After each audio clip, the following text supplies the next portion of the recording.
I'm Krista Vonbehren, and it's an honor to be an ambassador and to speak on women's health. I started in St. Francis Hospital in 1993 as a hospital social worker. I started my counseling career in 2007 and currently counseling for domestic violence and sexual assault victims at the North Star Advocacy Center. So from ages 6 to age 80, I have many years of experience in the counseling field. So I hold this really dear to my heart. I know it takes a lot of courage and a lot of strength to be able to go into someone's office and share some of their hardest moments and to share some of their hardest times and to open up to a situation that can just be very, very hard to get through. So I'm very honored to share that with many, many people.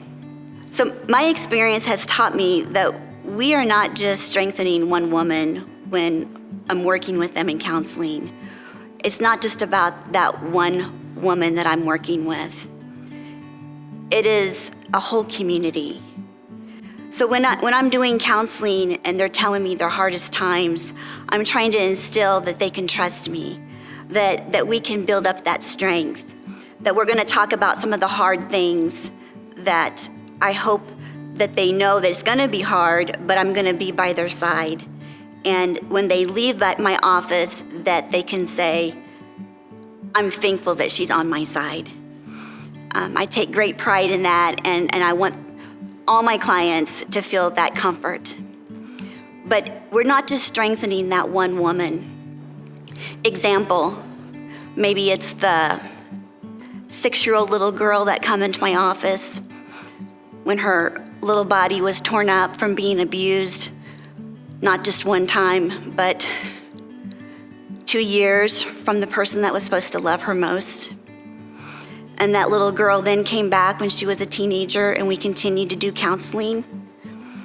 But then that little girl grew up and she went out in the community and she made something of herself, and she was a professional. It wasn't just that one woman, that one little girl, it was the whole community. Or maybe it was the 35-year-old young woman that I did counseling with when she knew it was gonna be her last Christmas. And we had to write Christmas cards for her children, knowing that it was gonna be the last time that she was gonna be able to celebrate that with her kids. It wasn't just that supporting that one woman.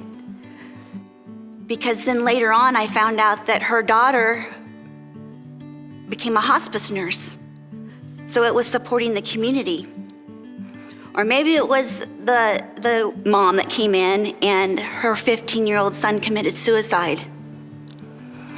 It wasn't just strengthening that one mom in counseling because she went on to talk about suicide prevention. So we have to know that it's not just about lifting up one woman.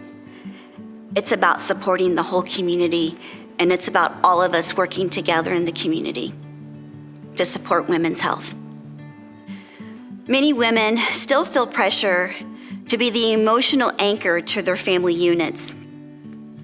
I've counseled women who've gone through a lot of trauma, and also women who've gone through cancer and cancer treatment. And what I've heard a lot through that is they feel this emotional connection to still anchor their family units together.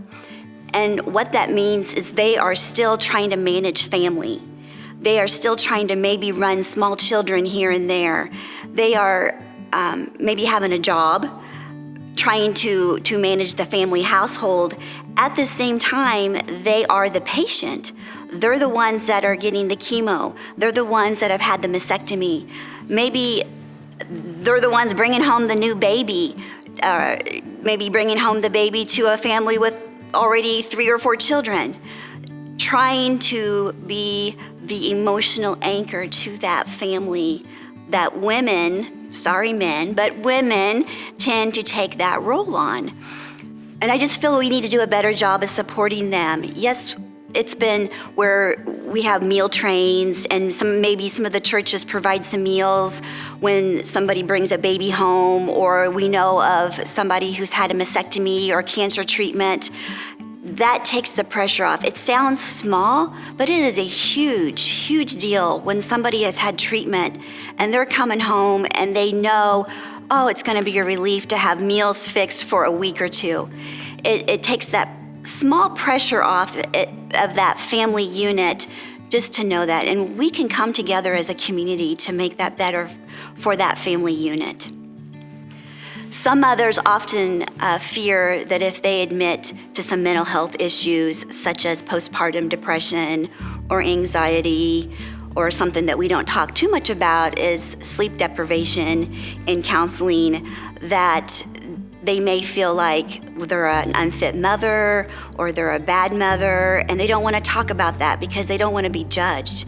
When really it's pretty common that most mothers that's ever gone through that at some point or another have probably felt that at one point. Whether they, or maybe are reluctant to have somebody come into the home and worried that there's a sink full of dishes and they haven't done laundry for a week and they're just worried about maybe somebody calling Child Protective Service.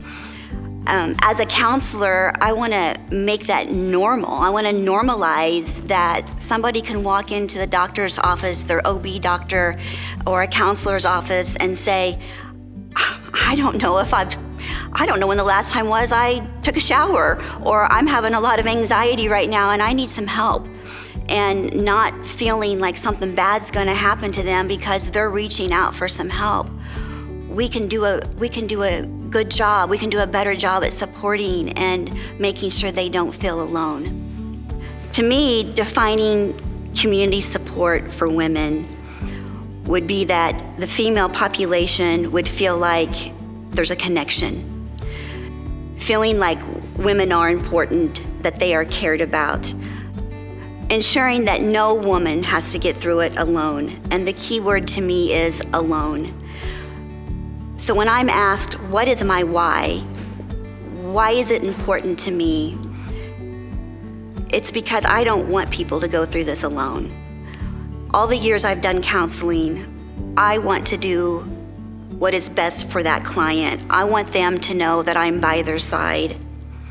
I want them to feel like they don't have to do this alone and that we can do it together.